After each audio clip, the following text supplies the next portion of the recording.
Blackstone Audio presents A Corpse in the Koryo by James Church. Names, places, even mountains change, but people remain. They are real. This story is just that, a story for anyone to read. The book, though, is for the people of North Korea, and especially for the little girl crying in the field. Part 1. At dawn, the hills wake from the mist. One row, then another.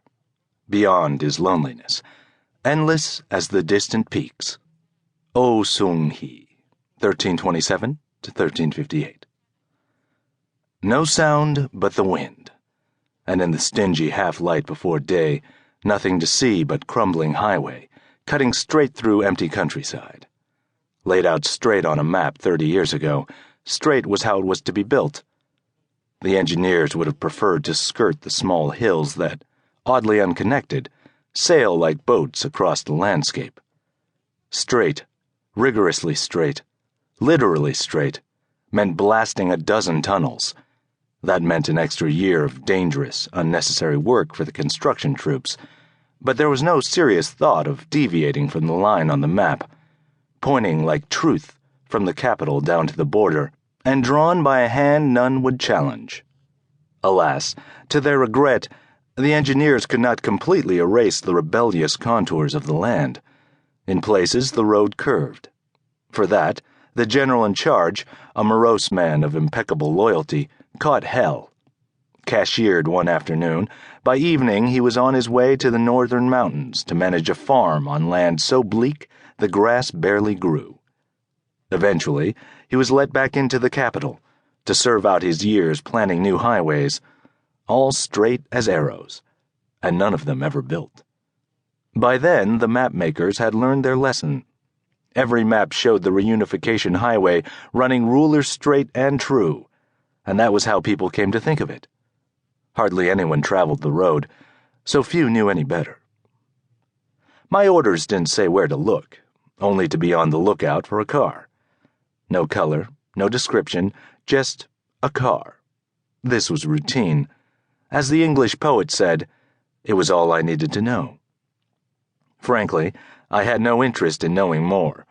At this hour, if a car did appear, I figured it would be moving fast from the south. Why a car would be coming up from that direction was an interesting problem, but I wasn't curious. It wasn't my business, and what I didn't question couldn't hurt me. Take a picture, they said. That's all I had to do. I looked through the viewfinder to find the range, then put the camera down on the grass. My vantage point was no problem. Good angle, the distance fine for the lens, the lighting sufficient given that sunrise wouldn't be for another half hour. I knew the road emerged from a short tunnel a kilometer away. The sound of the engine echoing against rock would reach ahead, giving me time to get ready before the car slammed into view. The driver had probably been running without lights. He would be tired from peering through the windshield into darkness, fighting to hold the center of the highway for the ribbon of good pavement that remained. He wouldn't be looking up a hillside for anyone with a camera. Now, though, nothing moved. No farmers walked along the road. Not even a breeze rustled the cornfields, bleached from too much summer and not enough rain.